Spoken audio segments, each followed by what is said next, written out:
Hello, everybody. Hey, how's it going? And welcome to another adventure in history. I'm your host, the ever lovable Shane McInnes. Hope everybody's having a good night. Good Nacht. Good old German. One of the few languages in the world. I would like to say that I'm lovable. I don't know. I'm at least fluffy, like a stuffed animal. So that's kind of lovable in a way, right?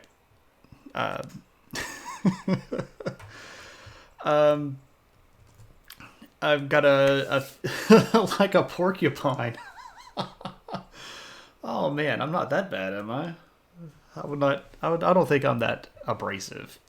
Um, I do have a little bit of uh, kind of housekeeping stuff that I need to talk about. So uh, I got an offline sub from one of my good friends, Mac in the Lab Coat, and I want to give him the opportunity to hear the fanfare for him. So I am going to try my best to make this happen. So let's see if this works and if you can see it.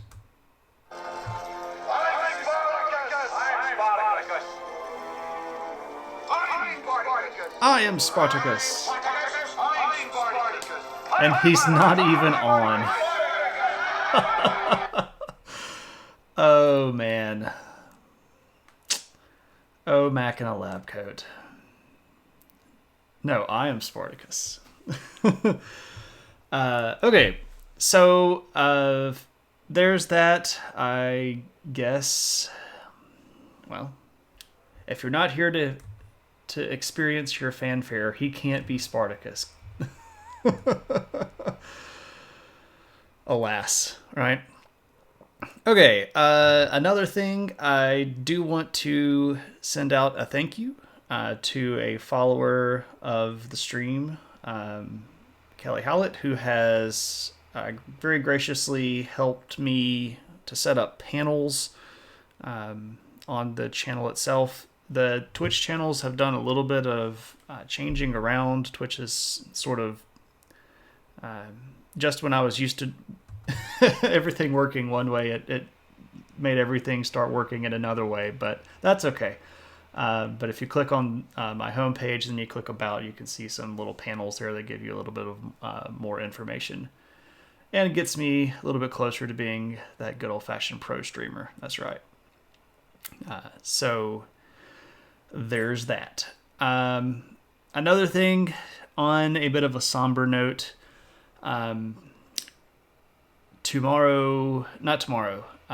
Saturday is going to be the last day of operation for some of my friends' business. Three of my friends, Andy and Eric and John, have a comic book shop up in Tuscaloosa where we used to live.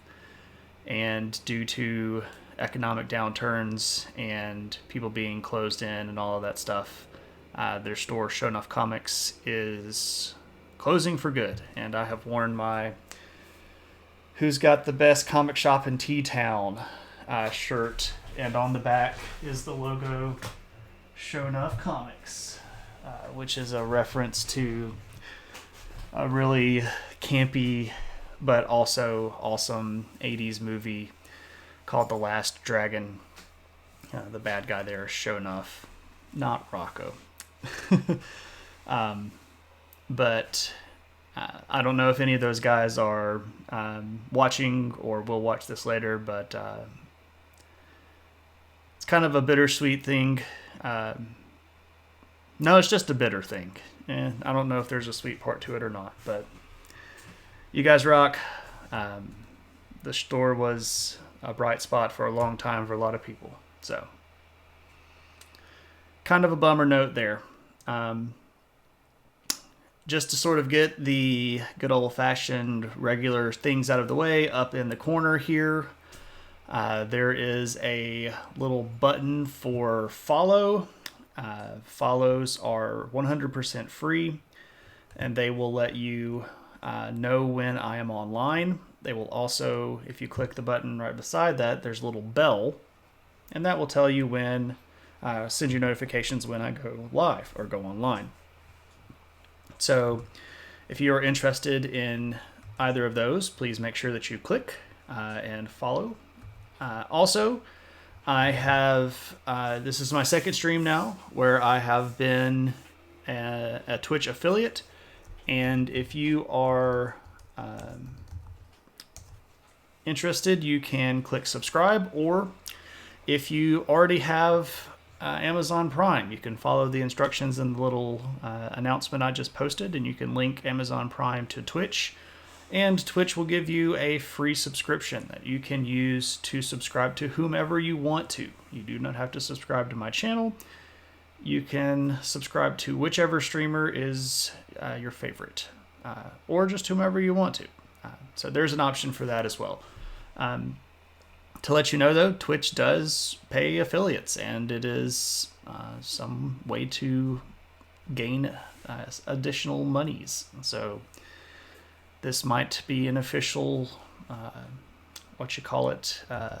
side hustle. There we go. I've made a few attempts at adjustments to the channel. If you'll note down in the bottom corner of your emotes and badges, if you look at the little bottom corner of your chat window, normally you might see, if you're familiar with Twitch, something called channel points. I have changed those to adventure points, and I have placed beside that the sort of icon of adventure, the adventure hat. I submitted emotes to Twitch earlier in the week, and they have not approved them yet, which is somewhat disturbing because I was told that they're usually pretty fast on the draw on that. I'd hoped to have those available, and it's, of course, not active yet. Hopefully by next week we will have emotes, and you can fill up the chat with an adventure hat if you are a subscriber. The little channel points let you do a few things here and there, like highlight your message, or once we do have emotes, you can temporarily unlock emotes and alter them and things like that. I'm also looking at doing some sort of different / off-the-wall things with those points for the people that are going to hang out in the room a lot, so that I can give back to you all. If you are new to the channel, if this is the first time you're tuning in, or just as a reminder for anybody, please make sure that you ask questions. Questions are encouraged and very much welcome. You may also throw in sarcastic remarks or goofy little sayings or pretty much whatever, as long as you're just being cool. This is very much not a lecture. This is a very much what I call a sort of guided conversation. So a few more little plugs and then we'll get on the way. Right here beside me, you can see my Twitter and my Instagram accounts. Those are at SomeHistoryGuy. I promise that my Twitter is not full of super political argumentation. I use it mostly to share really neat history or archaeological or anthropological news that I read. You may verbally flog me as much as you will. I may or may not respond to that, depending on how well I feel like I might be able to offer sarcastic remarks back that are taken as sarcasm. It's so hard to do stuff online, though, when you don't hear the tone of the voice. You end up stuck in that Key and Peele sketch about text messaging about, do you want to go right now? I don't know if any of you all are familiar with that. On my Instagram, I'm almost always posting photographs of places that I've been with a little bit of blurb about them. So if you want to see some places from around the world and check out some history stuff, Ron. Yeah, Key and Peele. Those guys are funny. All right. So there's that. And I guess that brings us to the topic for the night. So as you can see here up in the corner, our topic for tonight, well, the topic for tonight is sort of continuing the second part of our discussion from last week, but you don't necessarily have to have watched last week to get this week. All of these are meant to be compartmentalized unless they are specifically named Part 1 and Part 2. So we're talking about kings and such. And I have titled tonight's stream, He Must Be a King, which is a fairly decent mid-range cut of inside joke. Aww. Yeah, and right away. How do you know he is a king? Welcome back, Lagger. So most of the streams that I have are named some sort of sarcastic joke thing or pun or reference. I'm a giant nerd, so hope everybody can appreciate that stuff. All right, so once again, ask questions, comments, throw stuff in. I am not talking about Alexander today. Alexander will almost certainly come up eventually. I don't... Well, we could talk about that now, and I'll bring it up again towards the end of the stream. I've got some ideas about where I want to go next, but I'll also be very interested in sort of hearing what everybody is interested in. I could just sort of keep on going chronologically, but I don't know if that's necessarily going to be super interesting all the time. I'd be happy to sort of jump around or cover things maybe thematically. I don't know. So you can throw some stuff in right now, or if you have comments, you can send me an email, or I'd love any feedback. Yeah, Brittany McInnes is my lovely wife. The better 2/3 of me. If that old adage works. I don't necessarily believe in the half and half thing. I believe 1 and 1 makes 2, but that's a theft of Alanis Morissette. Yeah, and if it makes you feel any better, Lagger, my wife is actually the smart one. I'm just the one that talks a lot.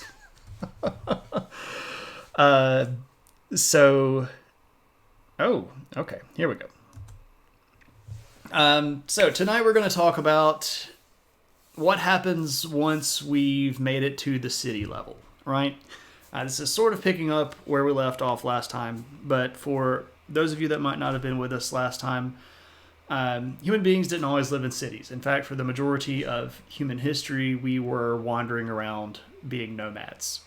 Small people groups, less than 200 individuals, just sort of making it as we go.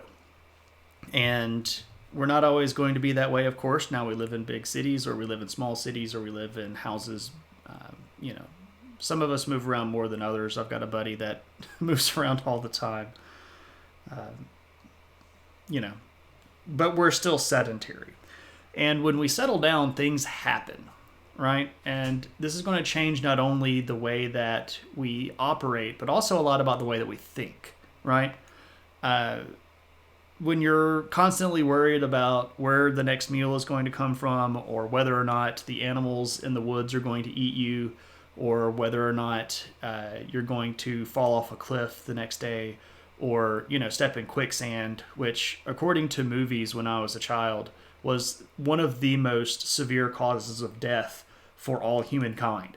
And I have yet in my life to ever encounter quicksand, and I honestly feel like all of the cartoons in the 80s were lying to me.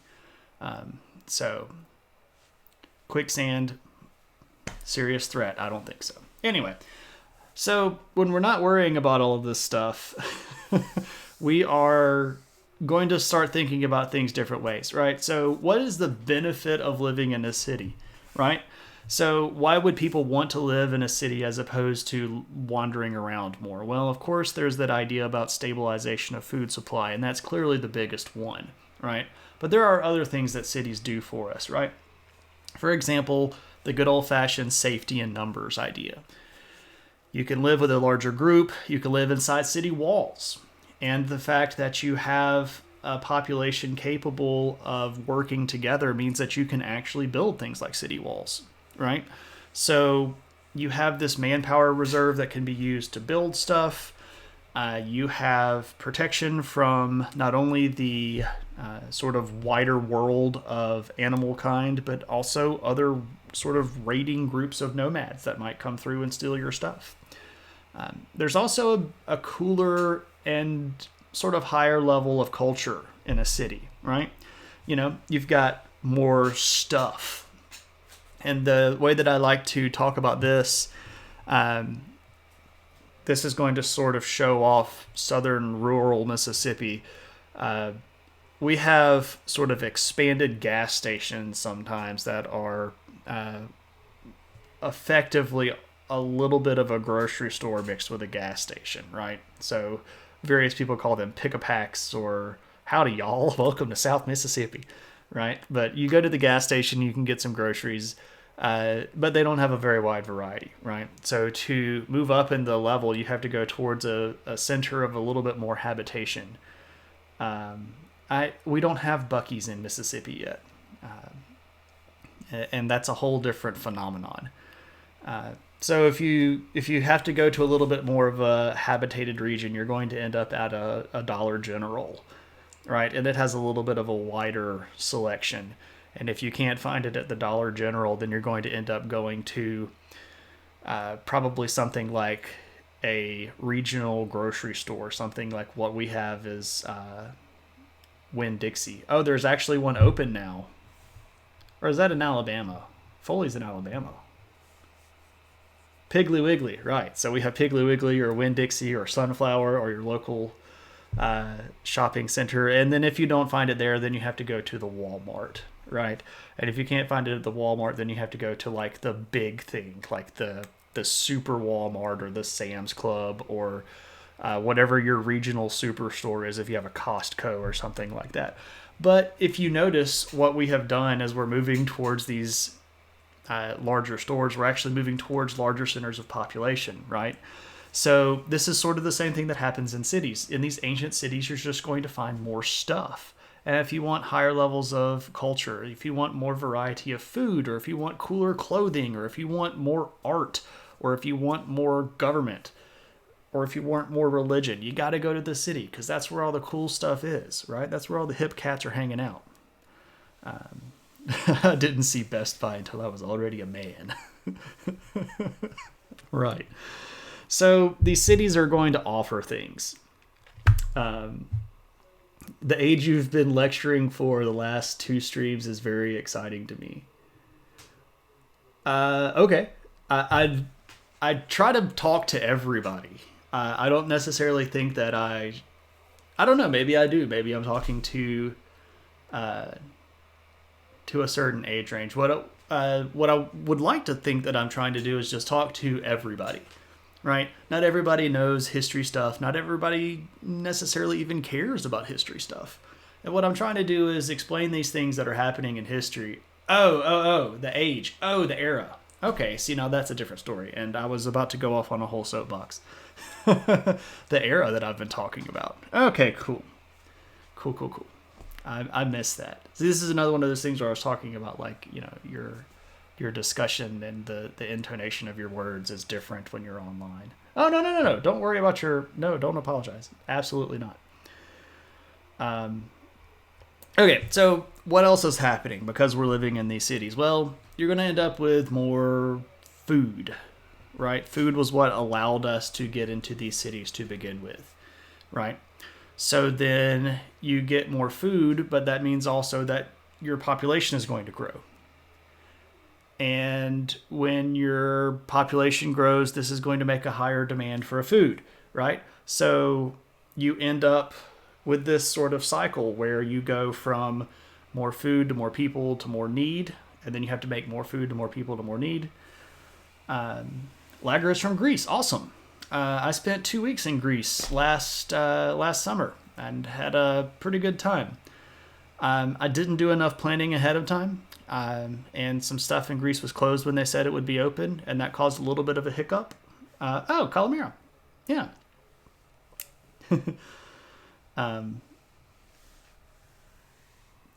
The Lighthouse of Science and Technology. For the moment.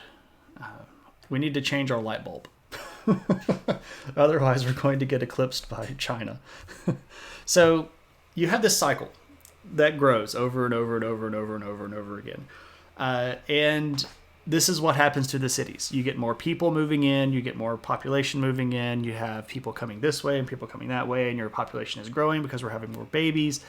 And then you end up with problems.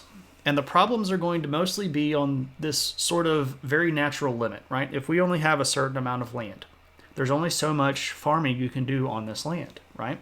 So how do you make more farmland? It's not like you can go to the Costco and get a giant, land plot. What you have to do is figure out how to farm better, and that's something that people do. You get inventions that are going to make agriculture more successful, but you also have to then figure out how you could just make more land farmable. And what we're talking about in this region of the Fertile Crescent over here, and this again, we're talking about a sort of a trajectory that all cultures follow. And we're using this in the perspective of the Middle East because this is sort of the first place that it ever happens. Over here in the Mesopotamia region, we can't necessarily look at it today and understand the way that it was back in history, because the modern countries of Iraq and Kuwait and Turkey and Syria have done a lot of modern day damming and controlling of the two big rivers here, the Tigris River and the Euphrates River. And in the ancient world, it would have been much more green down here. So this region up here, these mountains, the Zagros Mountains, are going to have lots of rainfall, snowfall, and that is going to run down into these rivers. And it gets down into this region right here, which we call Mesopotamia, the land between two rivers, or as it is described there in Greek. So you're going to have to figure out how to handle this, though, because the rivers themselves are very moody, they're temperamental, and they flood. And they flood sometimes predictably, but also sometimes not predictably. And what the answer to making more farmland and controlling these floods is going to be is irrigation. All right, so you are going to figure out how to make levees, you're going to figure out how to make big earthworks of dams, and then you're going to figure out how to dig canals that move this water around. And this is going to open up more farmland. But what's going to happen is you're going to end up with a city and then a little region around it which represents its natural farmland. But then there's going to be this region around it which we use the phrase hinterland to describe. And these areas of hinterland are not necessarily going to be the best for agriculture, but they're going to be able to be made agriculturally good, and you're going to see people moving out there. But here's the real story of this, right?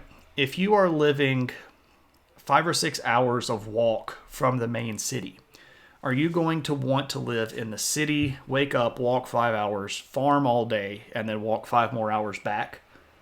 Absolutely not. You're going to kill yourself just walking 10 hours a day. So what's going to happen is that you're going to start seeing these little networks of villages that orbit these larger cities, and these are called satellite villages, right? And what happens in these little villages is you're going to see populations of people that are going to be tied into these larger networks of cities. And this still happens today, right? If you look at big cities in America, you'll have the really big hub, and then around them you'll have several other smaller cities that are suburbs or villages or boroughs or whatever you want to call them. But the suburbs are basically satellites to the larger metropolitan zone, right? So in the ancient world, the same sort of thing happens. You're going to see villages that pop up around these big cities. And these people are going to farm, and they're going to have allegiance with the larger city itself. So this is going to create networks of both trade and commerce, right? So we're going to be moving stuff back and forth. People are going to load up and go to the city, right? They're going to be using domesticated carts. You see horses and large cows and things like that being brought into the city. You get them mixed up in the market, and you get some money for it, and you buy things that you need, and then you go back out. That kind of stuff. So good things. But there's a problem with that too, because these little villages are going to have some level of allegiance, right? How do we know that we can count on little village over the hill to bring us that food that we need for our city to be successful? Our city has grown to the point where it can't support its own population just based on the area surrounding it. So we are forming a symbiotic relationship with with these other villages. So how do we know if they're going to stick with us? Just leave it to Jimmy. Well, this is where you start seeing good old-fashioned government come in. And government is an interesting concept, right? So if we look at the idea of just social order, for the vast majority of human history, this is where the king things is going to come back, right? So for the vast majority of human history, what we have been able to tell archaeologically is that we were not led by men. We were led in a sort of communal matriarchal society where the women tended to have more say over the family's doings. But when we settle down, this is going to change. And initially, the idea of chieftain, this is sort of before the cities, but even at the early part of the cities, you're going to see kings portraying themselves as the great warrior, right? Because this is going to be part of what changes in our culture when we settle down. When we're stuck in one place, we have to defend our food, and we have to be much more aware of things like shortages and making sure that those villages are going to communicate and participate with us.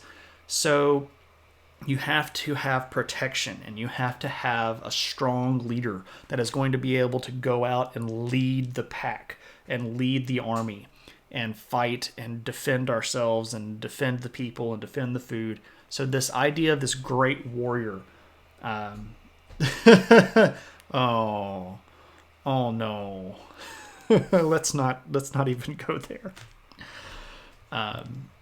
So you get these people, right? And the males are going to supplant the females as the leadership of government. Like Sargon, right? Sargon of Akkad. He's actually a little bit even beyond just the reign of king. He's all the way up to emperor. And we'll get to empires by the end of the discussion here. But this sort of is going to be a tenuous relationship, right? And the more that we stay in these cities, the more the kings are going to be tied down, right? The populations are going to be too big. Originally, if we're in a smaller city or a smaller clan structure or a small village, the great warrior could assert his dominance just by beating the mess out of everybody else, right? So I am king because I can literally beat the junk out of you. But how is that going to work when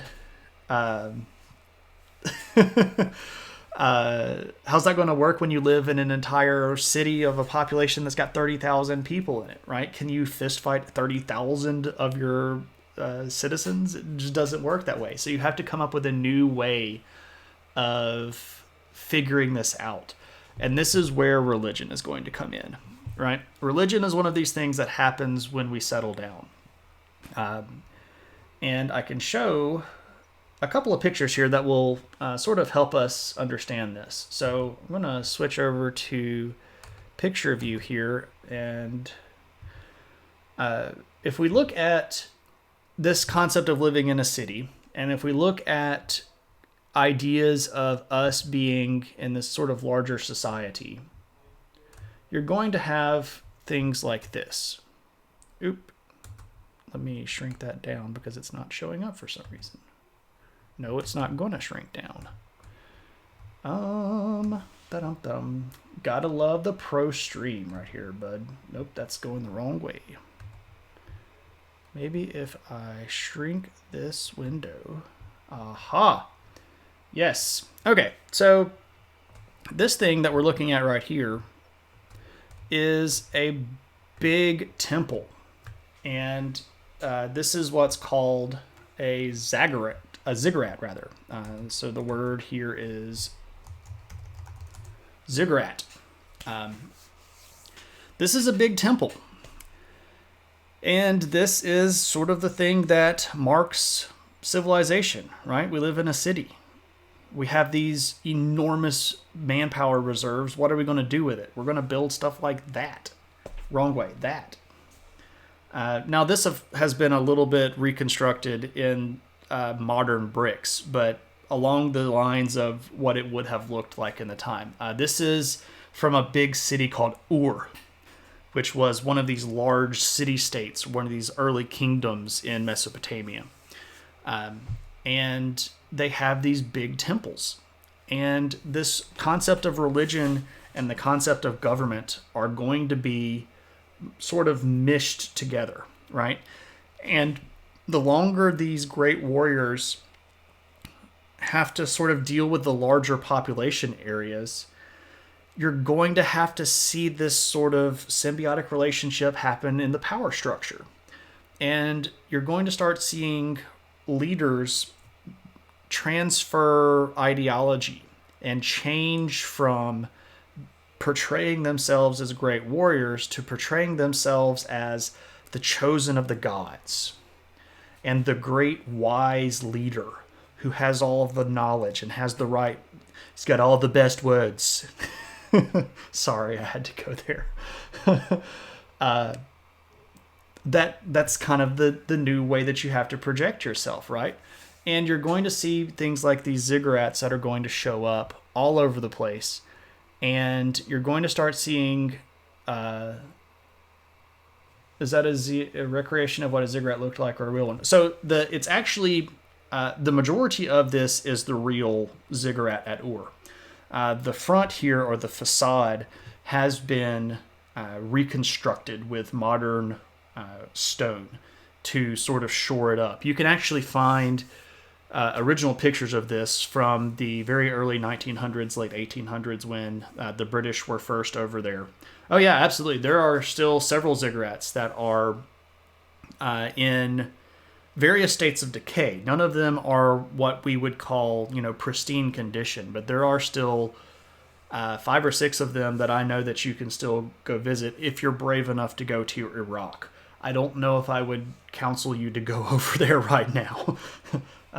But this has been reconstructed based on foot plans, verbal descriptions, written descriptions, and imagery that has been left over because this sort of style of temple is going to be picked up and used sort of all across the Middle East.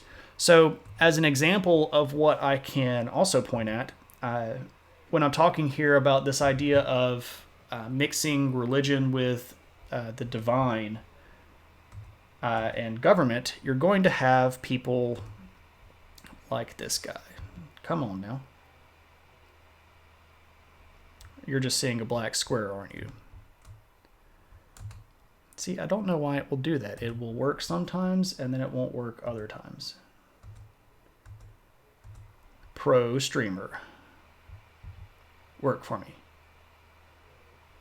Oh man, this is being a pain in the rear end.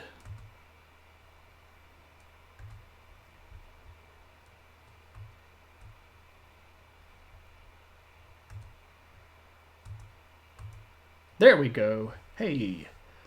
Okay, I was clicking a button the wrong way or holding my mouth the wrong way or something. And as I talk about this, I'm going to have to change into Adventure Shane and put on the adventure hat. Because this is from a big museum in Paris, France called the Louvre. The hat. Yes, indeed. Hopefully, next stream, if our fingers are going to be crossed, we'll be able to fill up the stream with adventure hat emotes. And yeah, maybe I do need to sacrifice something to the streaming gods. Is there such thing as like a digital goat? I don't know how you would sacrifice a digital goat. Okay, so an old modem. I think I have one of those, an old modem, and like stab it with a stick of RAM or something. Oh, you guys. So let me tell you what we're looking at here. So this is a very famous stela. And stela is an archaeological remnant where people have taken a large stone and carved into it. And these are usually left in places where they would be viewed very frequently by people. And one of the things that's very common for people to do, if I beat you up, is I would go to the middle of your city and I'd put one of these big stelas in there that reminded you how badly I beat you up.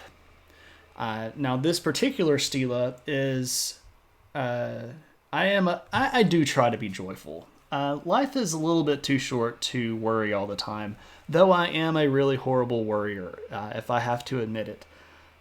Sometimes I get kind of down, and sometimes I get kind of blue, but I try. Says a massive warrior word. I just admitted that. I just admitted it. Don't hate. So, let me tell you a little bit about this artifact here. This is in the Louvre, which is a big streamlag. Yeah. It's a big museum in Paris, France. Very worth going to. If you do decide to go to it, you need about 2.5 or 3 days to see all of the stuff. This is where the Mona Lisa is. This is where the Venus de Milo is. But it has an incredibly large antiquities area, which I have not spent enough time there. I don't know if I will ever be able to spend enough time there, but that's digressing. I guess I do need to apologize as well. I have a lot of congestion going on right now from pollen and stuff, so my throat is being scratchy, and my nose is all stuffed up. Yes, including things that need to be returned to their original homes, like the Aphrodite of Melos, which is Greek antiquity. We talked actually, Lager, a little bit about that in a couple of my previous streams about how people have but literally stolen history from other countries. So this is the stela of Naram Sin. Now, Naram Sin is an interesting fellow. He is an ancient ruler from Mesopotamia, and he is depicted as this guy right here. Now, why am I showing you this, and why is this even a thing? Well, this gets to a larger point that I was trying to make about how kings sort of adopted religion. So if you see Naram here, he is about 2 times bigger than all of these other people. And of course, these other people are his defeated foes. This guy's got a spear through the neck.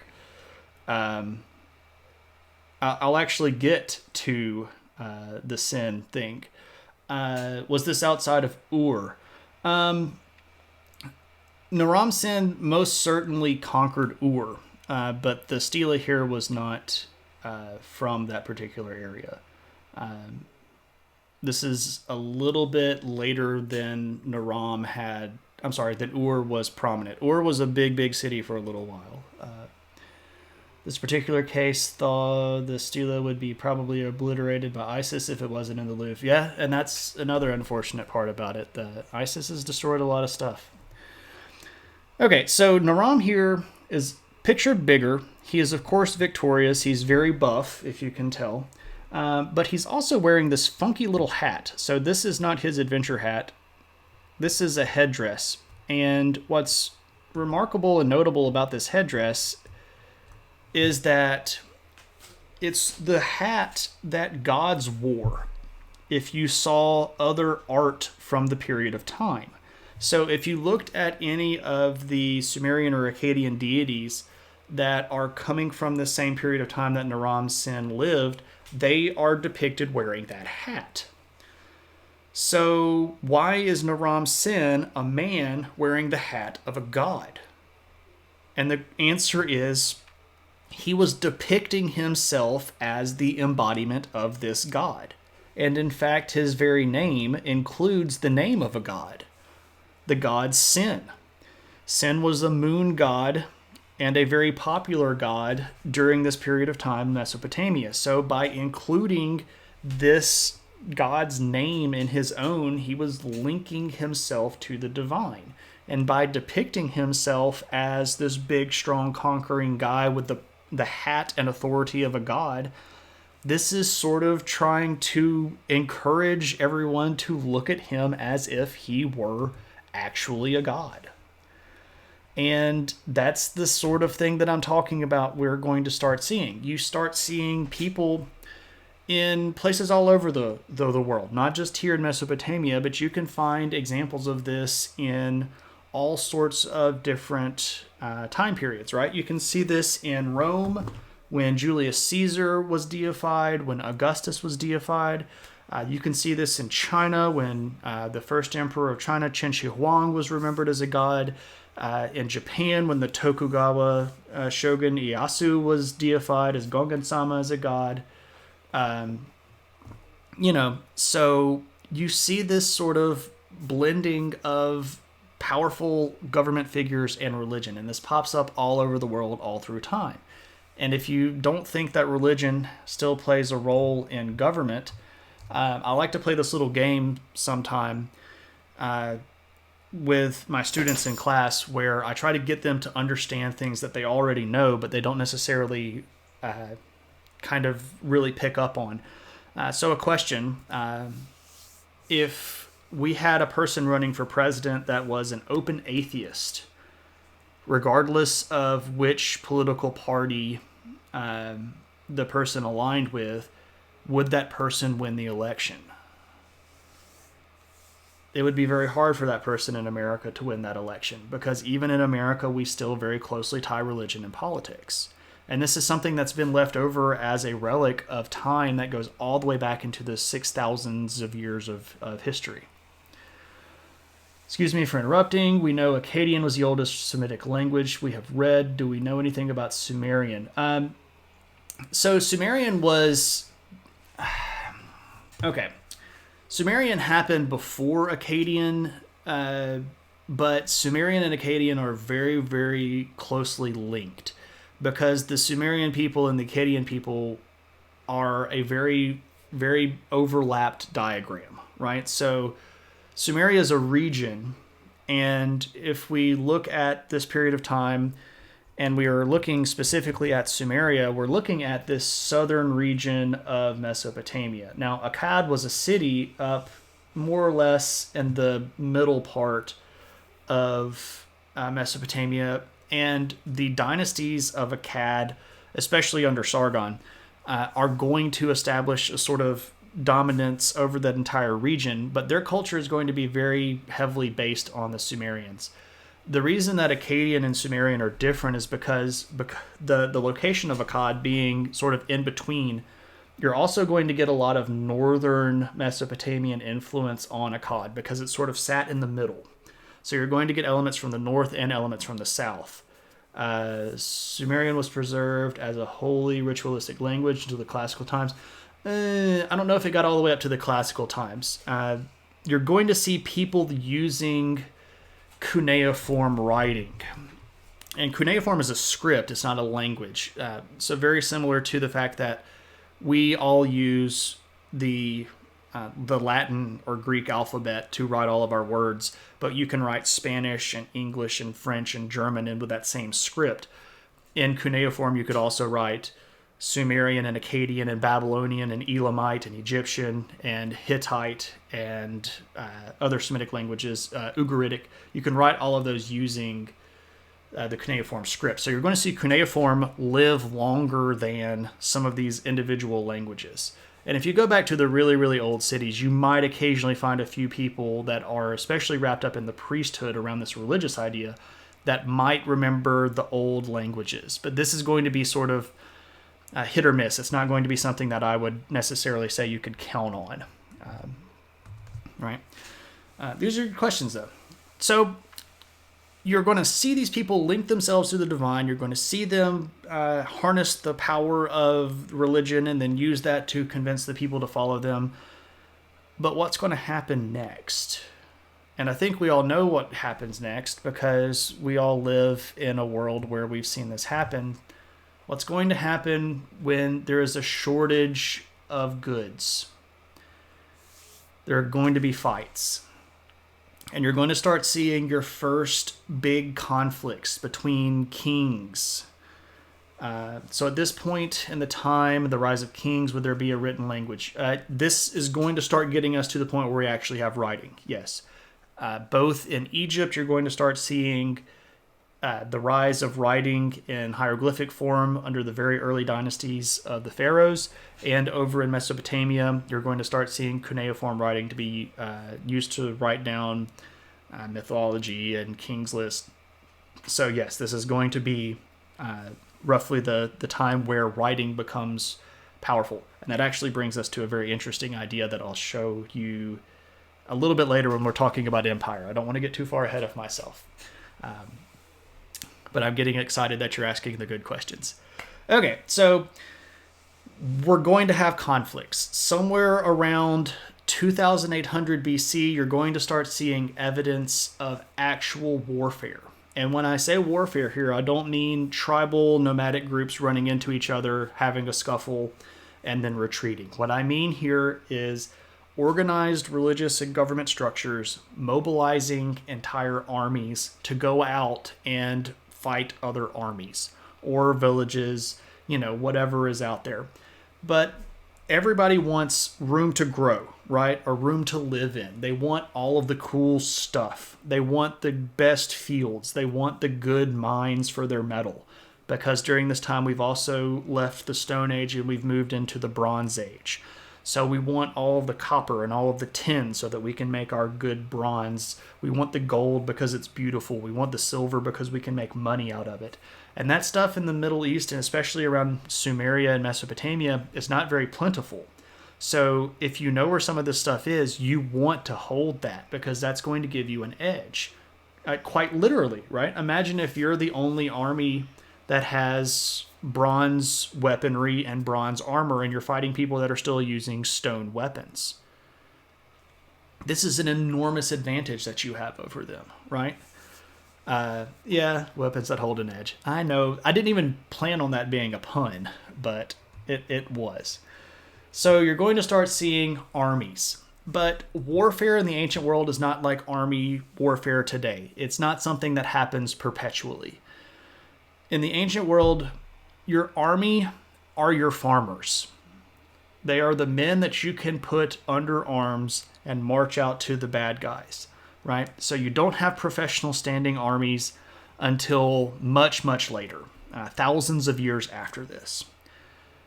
So this is going to limit very basically when you can fight, right? So if your farmers have to go out into the fields and farm and plant the crops, you're not going to be fighting during planting season. And if they have to be home in time to harvest the crops, you're not going to be fighting during harvest season. Because this is literally your food supply, right? So, Mac in a lab quote, farmer army, a farmy. I'll take it. Yeah, Jimmy swings a mean scythe. So a scythe is the harvesting tool. It's on a stick like this and has a long curved blade, and you grab the wheat and you cut it. Harvesting implement. The thing that the Grim Reaper has. Yeah, there we go. Okay, so the thing about these armies is that just by having an army, the other part of the communism thing, the hammer and the sickle. So having a big army is a problematic thing, right? Because if you're going to pack these guys up and march them miles down the road or, over the next mountain range, you're going to have to feed them. You're going to have to put them in clothing. You're going to have to give them weapons. You're going to have to pay them some things. So sometimes war actually becomes necessary, right? If you have a bad year and the food doesn't come in and you realize that your population is going to take a severe hit if you don't have it, sometimes you got to pack up and go to war to find food. Sometimes the government is broke, and you got to pack up the army and go to the next city and hope that you can loot that city and carry home some cool stuff. And this sort of idea of using war not just for food but for money and goods and loot is pretty similar to what some of our modern day war stuff is, right? Japani in modern Greek, probably Japanos or Japanion in ancient Greek. We're talking about the word farmer tools. Yeah. My ancient Greek is not that good, and my modern Greek is even worse than that. I think we all know what we're talking about, or at least I would hope so. So when you start seeing these wars, what are we talking about here? Well, after the growth of all of these cities, you're going to start seeing a fairly intricate group of networks that are going to be surrounding this sort of southern Mesopotamia region. You're going to start seeing a lot of different cities pop up. You're going to see cities like Ur, Uruk, Nippur, Lagash, Umma, Isin, Mari.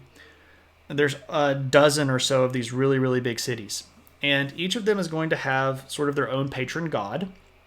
For example, Isin is dedicated to sin, right? There you go. You can kind of figure that out. So you're going to have these big armies running into each other.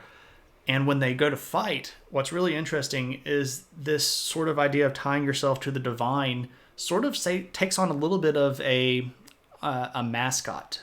The correct term is patron deity, right? So in the ancient cities, you have patron deities of the city. So when I go fight this other city, it's almost like my god is fighting your god. And if my god wins, well, that means my god's better, right? Your god lost last time. Maybe we lost this time, and it's because our God is angry with us because we haven't been following the right procedures or we haven't been doing the ceremonies the right way, right? So you see that there are actually problems that come up when you start linking your government with the divine, because that means when bad stuff happens, it's because God is angry. And when good stuff happens, it's because God is happy. And this can backfire on these leaders, right? So what happens if you just have lots of famine and then a plague and then an invasion? Well, maybe it's not the city that the gods are angry with. Maybe it's the king. And what does that mean about the king's time in charge? The king's got to go, right? Isin is a terrible name. That was the name of a big city. At the same time, you have Knossos and Crete and Phaistos. Yep, the early Minoan stuff. Your god is a god of the hills, so you won in the hills. Sure, yeah, absolutely. There are sort of regional things, you know. You all get patrons. And we still have this today,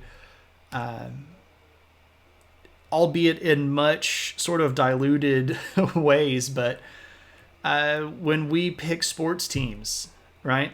If I say, go Patriots, a lot of people automatically are like, I don't like those guys, they cheat.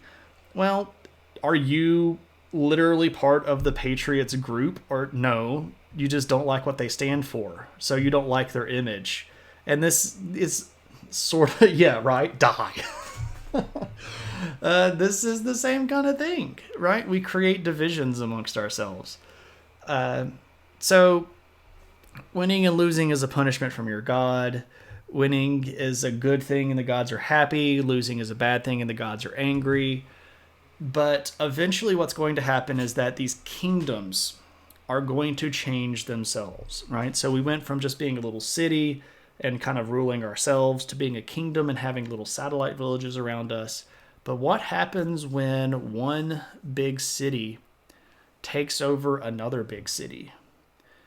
Well, then you have something different. And what you have is changing from a kingdom to an empire. Because now we have our people controlling other people. Like Greece and Turkey. Sorry. What happens if two sides have the same god behind them and they're fighting each other, like Greece and Turkey both claiming to support the U.S.? Oh, man.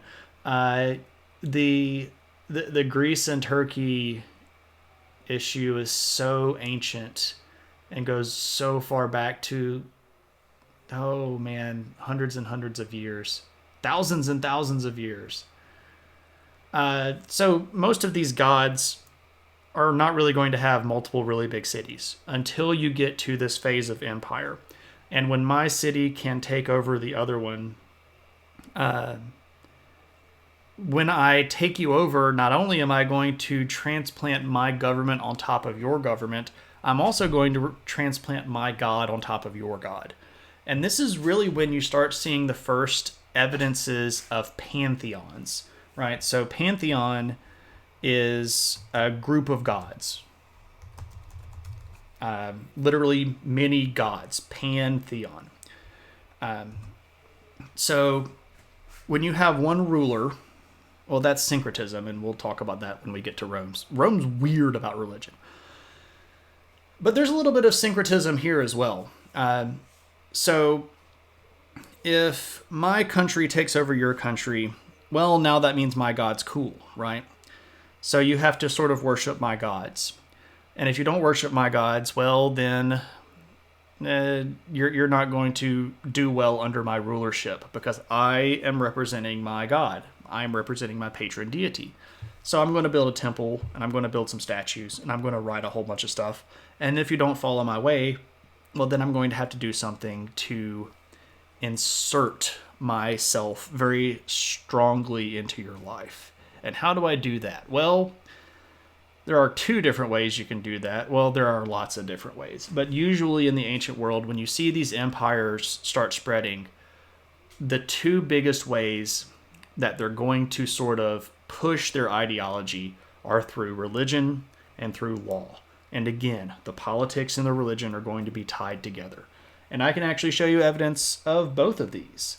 And as a rare treat, we get another adventure hat moment, because I'm going to go back to stuff that I've seen in the Louvre, which is actually pretty neat, because you can see all these great pieces of things all the time. So hopefully the image will come right on back up then. Let's see if it will.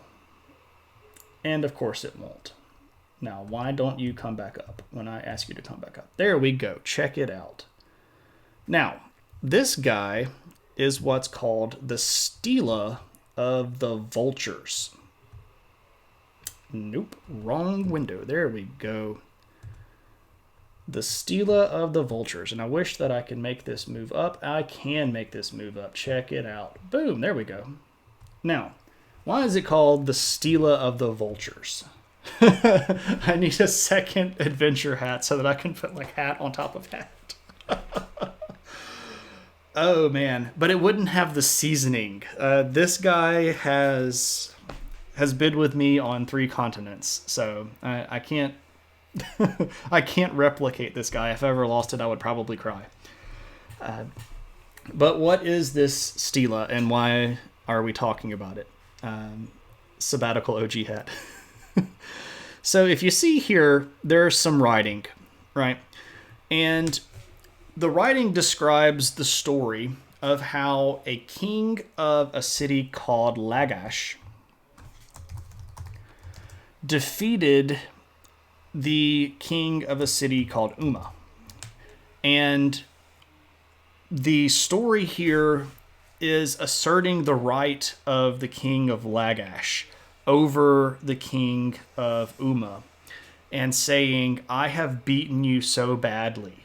And it tells this horrible, horrible city. You live in Lagash in Greece? I didn't know there was a Lagash in Greece.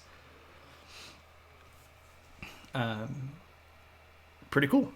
It comes from an ancient Mesopotamian city. But if you note here, what we actually have above this story of me beating you up are these vultures. And if you note what they're carrying around human skeletons Skulls with rib cages attached to them. Now, what am I doing here? If I'm putting this stela in the middle of your city after I have beaten you, and I'm decorating it with vultures carrying around your heads attached to your spinal cords, I'm telling you, hey, I'm in charge. And this is what happens to people who don't do what I tell them to do. And I am flexing my government muscle on top of you. This is like Vlad putting heads on pikes. Yes, it is absolutely government fear-based propaganda. I am forcing you to recognize my authority. You will recognize my authority, and if you don't, this is what happens to you. Nobody wants to be Jimmy getting eaten by the vultures. This is called the Stela of the Vultures.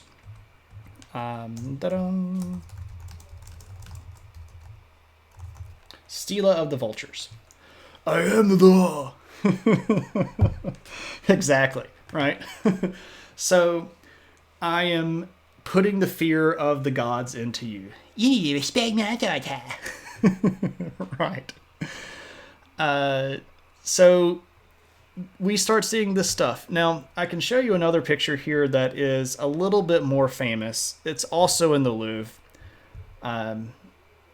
And it will hopefully be something that some of you may have recognized, if I can get it to work. Vlad Tepes? Yeah, Vlad the Impaler. All right, come on now, images. I really honestly don't know why these images are being such a pain in the rear end. They work and then they don't work. They work and then they don't work. They work and then they don't work.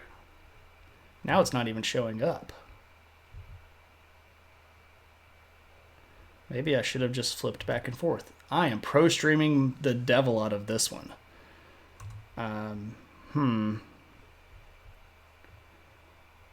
Let me try this thing. I'll figure this out eventually. And what's really crazy is that I'm doing the exact same thing I did last time to try to make this thing up, and it's still being a pain in the hiney.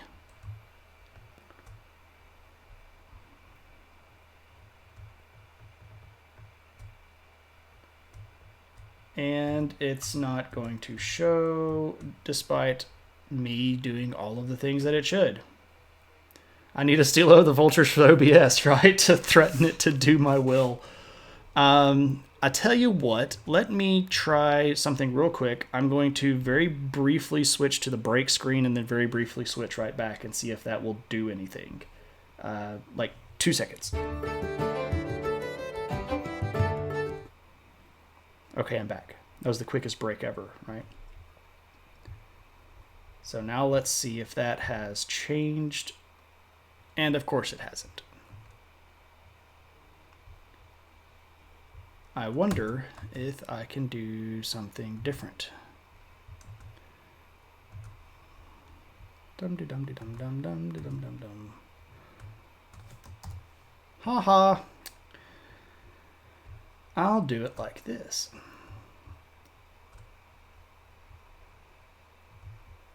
Okay. Have I tried turning it off and on again? Yeah. Okay, so this big thing right here, which I've copied and pasted into Microsoft Word because it's being a jerk, is something very famous called the Code of Hammurabi. Now, Hammurabi is one of these early emperors, and you can see him here on top of this, workarounds. On top of the stela here, on the stela itself is written this enormous law code. Now, if you took grade school history or high school history and you took world history and they told you Hammurabi's law code is the oldest law code that you've ever found, that is inaccurate. We have multiple earlier law codes. The earliest one that we found, I mentioned back in a very early stream, is from a guy named Urukagina. Yes, this is in the Louvre as well. This is about 7 foot tall. And what's interesting about this particular one here is, and I chose this to talk about sort of as a wrap up, because this idea that we're looking at encapsulates basically all of the sort of individual concepts that we've covered in our discussion tonight, right? So what we see on this is, number one, a law code. And law is only going to be something that happens when you have these big cities where you have populations that are larger than your ability to beat up, right? So we've had to sort of put aside the great warrior, and we've had to adopt the wise king, right? And we have to create laws to make people follow our rules. But what's notable about Hammurabi, he's a Babylonian. And Babylon is from a different part of Mesopotamia, but ended up taking over all of Mesopotamia, and also expanded out of the region and causes lots of trouble at various points in history throughout the world. Who would have enforced the laws? That's a great question. So the reason Hammurabi made this particular stela is so that he could send it with his governors, right? You send a governor who is a representative of your government and your legal authority, and you send a military commander, usually with a garrison of troops that are going to be the strong arm of the law if you need to be. So you place this big stela with all of its markings on the prominent location in the city that you've conquered, and you say, this is now your law. I am now your emperor. You do what I tell you to do. Here we go. Right, you get the carrot and the stick. If you follow my law, here's what will happen to you. If you do not follow my law, here's what will happen to you. Babylon and Akkadian were closely related dialects. Yes, Babylonian is a later dialect than Akkadian. Akkadian is somewhere around probably 500 or 600 years earlier. But don't quote me on that. I'm not 100% certain. So Babylonian is a later development, but it still uses cuneiform. If I could get a better zoom on this particular image, which I could have done if my image would have shown up, you could have seen the intricate writing on this. If you want to Google Code of Hammurabi, it'll show you better pictures. I promise I'm going to try to figure out what's going on with these images. Excuse me again. Man, these allergies are just horrible. Anyway, okay, so you have to send out your law, right? But you're also going to see here on the top an interesting scene, right? So here you have Hammurabi himself.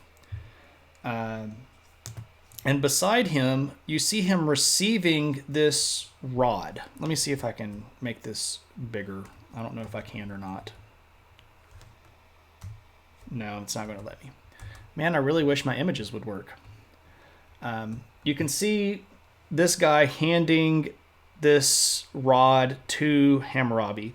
This guy is Enlil. Enlil was the king of the gods. And he represented the authority of earthly rulers. My corona, I don't have corona. Or I don't think that I have corona. You said there were older laws where in Akkad, Babylonia. There are actually laws that go all the way back to Sumeria. The Sumerian king Urukagina is the first discovered law code that we have. He's from about... Oh man, now I'm going to lie to myself if I start trying to quote you a date for him.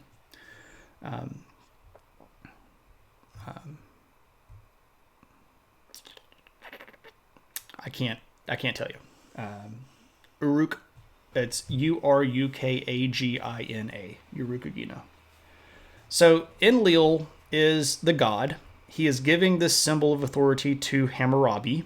And Hammurabi has written his authority down on this stela. He has beaten you up, and then he has put this stela in your city. So what this means is Enlil, the chief god, has extended his authority to Hammurabi. Hammurabi has taken that authority, beaten you with it, and is now forcing you to follow it. But there's the carrot and the stick thing that KP mentioned earlier, because if you follow Hammurabi's laws, doesn't that mean you're following the laws of Enlil? This is so much nicer than the vultures, right? This is later than the vultures. Once people figure out how to do the empire thing a little bit better, right? It's not just all death and grim and blood, which is actually kind of crazy though. If you read the rules in the law code of Hammurabi, there are really only 3 punishments, right? You could be fined a certain amount of money depending on what you did. You could have a part of you cut off depending on what you did, or you could get put to death. And that's basically the only 3 punishments that were in the law code. And it was also used as a way to enforce class structure. Because if you did a certain thing and you were a low-class person, you might get really, really harsh punishments, right? You might get killed for something where a merchant might only lose a hand, or where a noble might only have to pay a fine.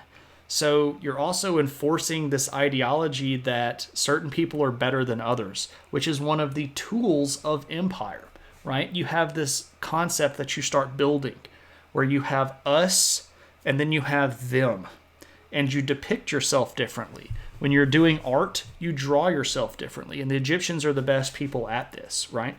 Where if you look at the walls of Egyptian temples and you see somebody with kind of like a yellowy face and curly hair, that person is a Syrian or somebody from the Levantine region.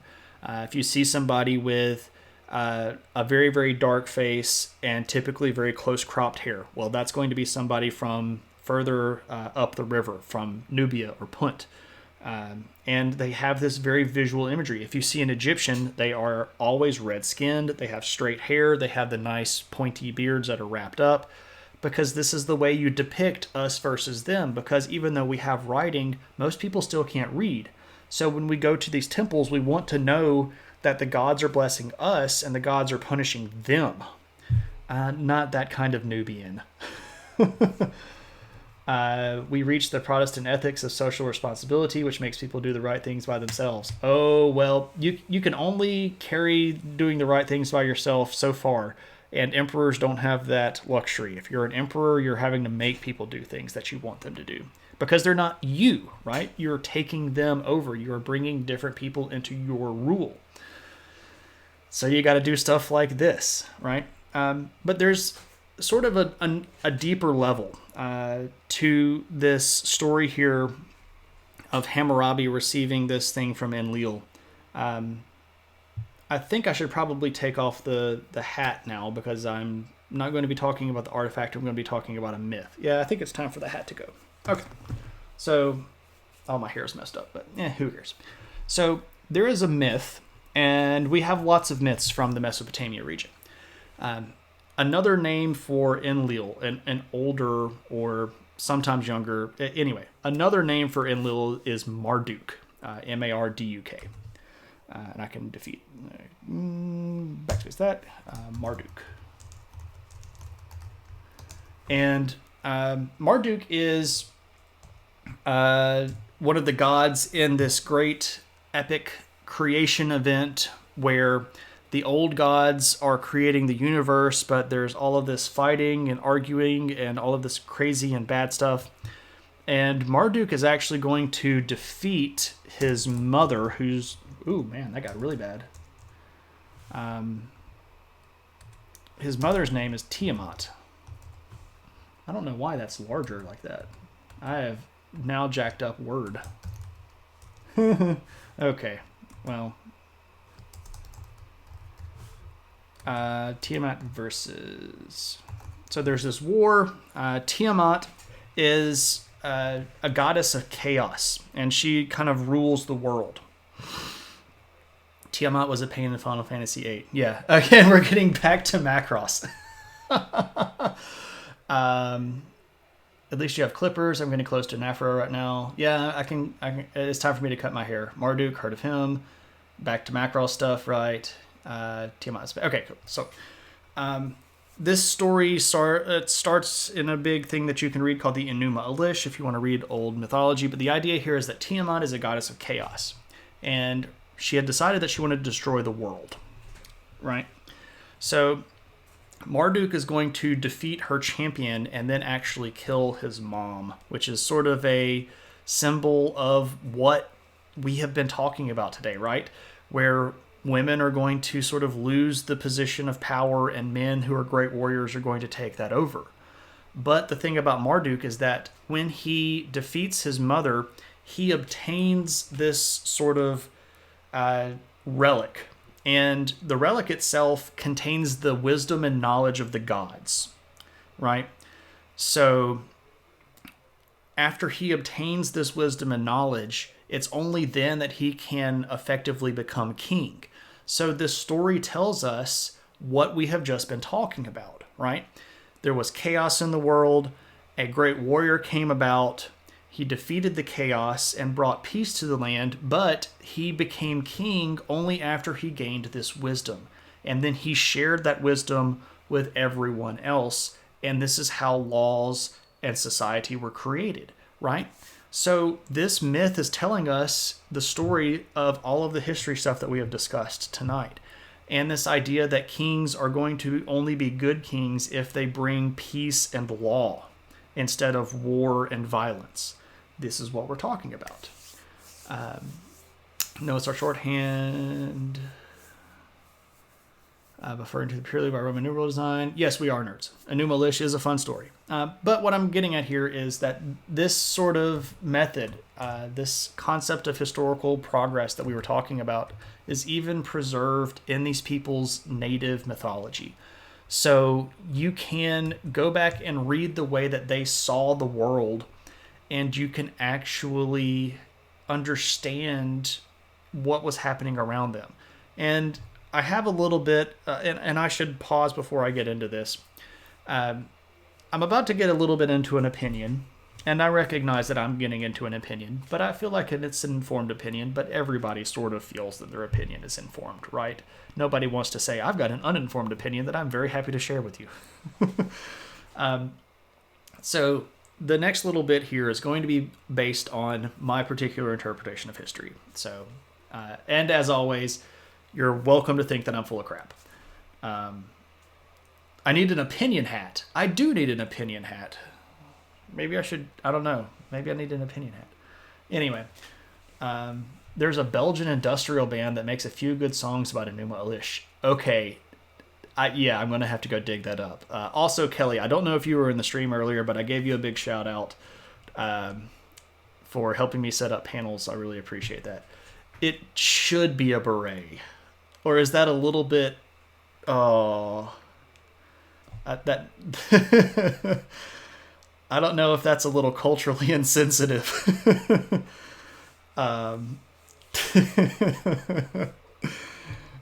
The opinion... I don't know. I'll have to work on that. There does need to be an opinion hat, though. I like this idea. I like this idea of headgear. It also gives me another potential emote. I hate not only the language of you hate only the language of the French, not their culture. Okay, cool. Anyway, so here's my opinion. A lot of historians are of the opinion that mythology is only really as good up to a certain point, right? It doesn't necessarily give us historical data. It only tells us about how people believed things in history. I have a slightly different opinion on that. My opinion is that mythology started as stories about things that really happened. And over time, of course, they have been embellished, and of course they have been exaggerated, just like the fish that you actually caught was this big, but by the 20th time that you tell the story, it's this big, right? So clearly there have been elements of embellishment, but I really think that mythology has a lot more to tell us about cultures than just ideas. I think that there are elements of history really wrapped into this stuff.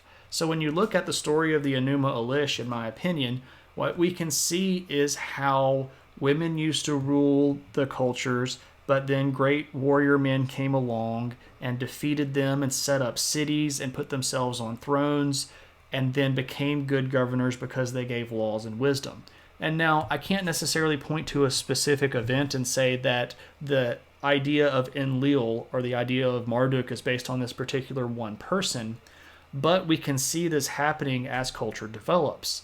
And to sort of give a little bit of a broader understanding of my concept here, there are multiple things in history that historians have thought were completely made up. For a large period of the 17 and 18, and even to the early 1900s, a lot of people thought that the Hittites were completely made up, mythological. There were people that didn't think Troy existed until a German archaeologist decided that he was going to go dig up Troy and is responsible for actually discovering the city of Troy and also all of the Mycenaean cities. Not all of the Mycenaean cities, a lot of the big Mycenaean cities, including Mycenae itself. Oh man, I've missed some stuff. Let me try to catch back up with the chat. It should have "I'm right" embroidered on it. Okay. May I ask for your ages? I'm very young, even if the hats are silly. You have voice disdain for Parisians. Shane Mack and all are in their 30s. Who are asking all of us 30s? I'm 36. Random question. Didn't mean to interrupt anything. Nice to meet you. Surprise based on humor. I'm 22. Okay, cool. I'm a child. I am a grown-up with the brain of a kid that never really got older. I have still a very vivid imagination. 36, I look in my early 30s. Oh, thank you. If I shave this, I look like I'm 5. So, anyway, mythology tells us more than just what people thought about, in my opinion. So, okay. I am 6'3", though. I am much taller than I appear on camera. So 15 at least. Yeah, after puberty, right? All right, ladies and gentlemen. So that sort of wraps up my discussion for today. So he must be a king. Why must he be a king? Well, because he's got all the cool stuff. He has all the cool stuff because he lives in the city. And he lives in the city because that's where all the power is. And he's the king not because you voted for him, but because the Lady of the Lake, her arm clad in the purest shimmering samite, held forth Excalibur from the bosom of the lake, and farcical aquatic ceremonies and religious and choosy things like that, and because God said so, that kind of stuff is based in history all the way back. The idea that religion and politics go together started when politics and religion started. This has been a union of powers, both religious and temporal, that go back thousands of years into our history, and we can still see these evidences and these pieces of things happening around us all the time. And if we are aware of this stuff, we can see it happening, right? It's like once you know the magic trick, and you understand how it works, you can start seeing it from like the other side of the page, right? And when that happens, you can start seeing people appeal to religion, and you can start seeing people use authoritarian dictatorships and trying to scare you and using propaganda and saying that they're chosen by this or enforcing that. You can see all of this stuff, right? Because he's also not covered in poop. Right. He's shiny in chrome. He's going to lead us to Valhalla. Brittany and I watched Mad Max Fury Road last night. Such a great movie. He pilots the Gundam mascots. Yeah, that kind of stuff. You guys have studied these topics. I haven't. That's why I hear everything Shane says with attention and joy. I love history. Oh, man, that's great. Tell all of your friends that also love history and bring everybody around. We'll have ourselves a good old-fashioned shindig or hootenanny. These are all fun words that English people use to describe meetings. All right, so I will turn it over to questions. If anybody has any more questions about this material or stuff going on, anything of that nature, you're welcome to go ahead and post them in. Well, not no one likes history, because clearly you have found us, and we all like history, so... There are other people out there. Handy says read a book, right? I don't know what else I can. History is underappreciated. I want to try to fix that. So I can kind of go through the little spiel again. Again, make sure that you are followed and subscribed if you would like. Again, if you have Amazon Prime, you can get a free subscription every month to give to the streamer of your choice if you would like. Have I ever read differences between bonobos and chimps? Yeah. So not last summer. No. Pause. Not this last January, but last January. So January of 2019.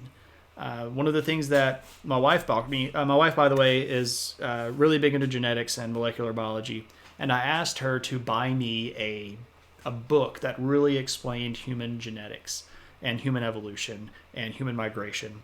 And so I read all of that, and there were a lot of discussions in that book about the different extant hominid species like bonobos and chimpanzees and orangutans and that kind of stuff.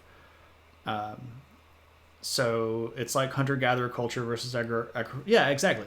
And I mean, we've witnessed evidence of some bonobos using tools, and not just simple tools, but like purposely designed tools. So, I mean, they of course had a big split, several million years ago back away from our lineage. I'm not saying that we're evolved from chimpanzees because that's just factually inaccurate. But they have evolved in a more or less parallel way than us. And of course, we, as humans evolved, filled that sort of dominant position inside power and have kept other species from being able to get up to our level because we could just outthink them. They're very similar biologically, but totally different socially. Yeah, they have... but some of the primates that exist are still matriarchal, right? You have, of course, the big, strong gorillas and stuff like that have... kind of fights amongst men, but chimpanzees tend to have a lot of matrilineal importance. And you can, well, I'm about to get pretty gross. I don't know if I should really go there. There are, no, I just can't. There is evidence that female chimpanzees actually have a lot more social power than the males do, even though the males are stronger. I did. The chimpanzees. Yeah, hit me with it. Chimps have alpha males. Okay, so what I'm talking about, though, is that... okay, well, let me let you explain, and then I'll explain where I'm coming from, because we might be talking about the same thing.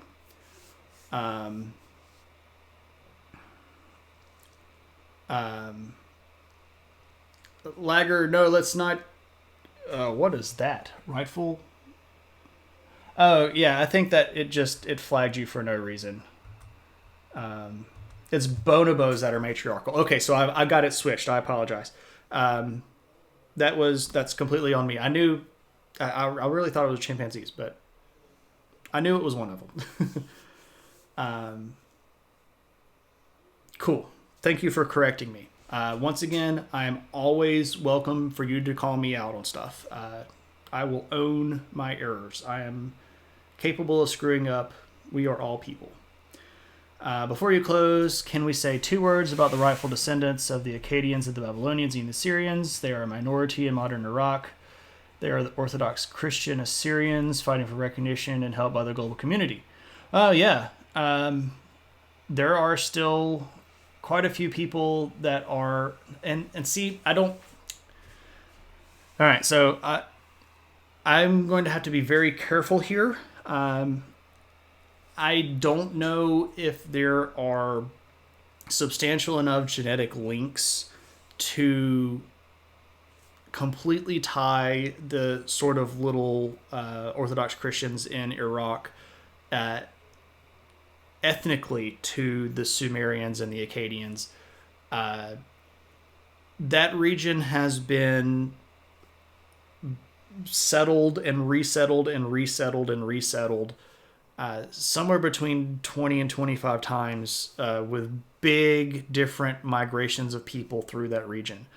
So there might be some genetic markers that are there, but I do want to, and that's true. But the linguistics of the Babylonians and stuff like that is so far gone from anything today. Like the Semitic languages that we have today are almost a different world than the original Semitic languages. Like even modern Hebrew that is spoken in places like Israel or by Jewish communities around the world is substantially different than archaic Hebrew.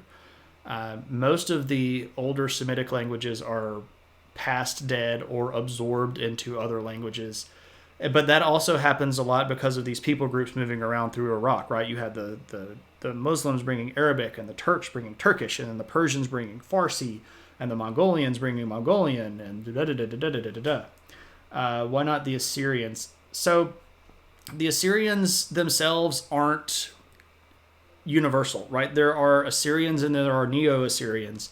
And the people that are living in the big cities of Assyria change over time because after the early part of the Bronze Age, there's actually a really big migration of people into that region that repopulate a lot of the cities and take over, which is why you also have the Babylonians and the Neo-Babylonians or the Chaldeans. And so the people that are moving around there have ideological ties, but I don't know if we can necessarily say that they have direct ethnic ties.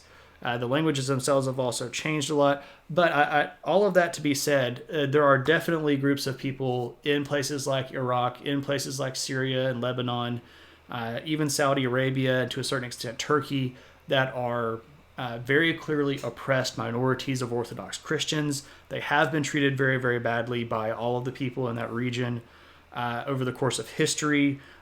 Some still being very mistreated today. Some being targeted for ethnic and religious purposes today by people like ISIS, people like Al-Qaeda, people like Boko Haram, but that's a whole different thing down in Africa. But there are still religious people that are being persecuted all over the world. I'm not trying to take anything away from that. The spread of the Arabic language in Mesopotamia was a cultural genocide that followed physical genocide. Yeah, there's a lot of that. So let me get back into the chat here. I feel like I've missed some stuff. I got sort of on a rant and looked away from the camera. Come up. There we go. It's like the hunter-gatherer culture. Got the wrong. Bonobo's right. Like if food is on the ground, then the women can walk to each other, always in the young. If they have to get in the food trees, chance to get organized. Okay, cool. So it's sort of trying to get back to what Kelly was mentioning. The roles are based on availability of food and certain sort of jobs within the larger clan structure. That's interesting. I'm going to have to look more into that. Apologize for getting that backwards. Okay. Anybody have anything else? I appreciate all of the comments and the talking. Again, not trying to get on anybody's case. I try to be... I try to stand in the middle. I know that makes an uncomfortable conversation sometimes. But I think everybody in the room can understand that we are all, as human beings, much more alike than we are different. I think that if we recognized how much that we had in common, we wouldn't fight so much. And I don't say we like as the group of people in the room here. I mean we as a people on the earth. I think that a lot of the atrocities that are committed in history and in modern world do with people being scared of people because they don't understand people. And that comes from focusing on the differences, right? If we look at ourselves genetically, we're all 99.99% the same. Culturally, most of us value a very wide assortment of the same sort of things, right? We all sort of want peace. We all sort of want to take care of our families. We all want to live in a secure lifestyle. And if we can focus on the way that we're similar instead of the ways that we're different, I think that we could tear down a lot of the walls in the world. And one of the things that I want to do with this stream is try to explore how we're the same as human beings, even all the way back through time, right? So the examples that I give you in the modern world are meant to sort of tie back to the historical examples and show how we are the same. What will the next stream about and when? Next stream is going to be next Thursday unless something happens. I've been told that I need to stream more often, and I might take that evidence and run with it, or I might not. But there will definitely be a stream next Thursday at 7 p.m. Central. I am thinking about discussing the concept of writing and how that emerged and grew and changed, but I'm open to suggestion. I don't know. We'll see. We should also recognize which religions promote anti-humanitarian values and persecute. Absolutely, absolutely. If somebody's doing something wrong, you have to call them out for that. You call them out for that, and you have to do that in a way that everybody knows where the right and the wrong things stand. But you also have to do that in a way that you let the people that you're calling out understand that there are ways for them to be reintegrated. You can't just say, you're horrible, we should kill all of you. That's not going to get them to change their minds, right? You say, you're bad, here's how we want to work together. And if they are willing to work together, awesome. And if they're not, then we as humans can use cultural pressures to try to get them to change. And there are good ways and wrong ways to do that. Well, yeah, I mean, I try to be fair. I don't always get there because I'm a human being and I screw up too. And I have opinions. I have so many opinions. But this is not necessarily a place for me to sit here and opine, especially because I don't have the opinion hat. I need to work on that for next stream. Well, all right, ladies and gentlemen, I think that's going to be all for the night. I appreciate everybody for coming in. Make sure that if you would like to follow, you do so, get notifications. You can also follow me on social media, Twitter and Instagram if you want to follow me at somehistoryguy. My email address is there, McInnes at Gmail if you want to send me some questions about some stuff. Otherwise, I will see you all around next time. Thanks for coming by. Have a good one.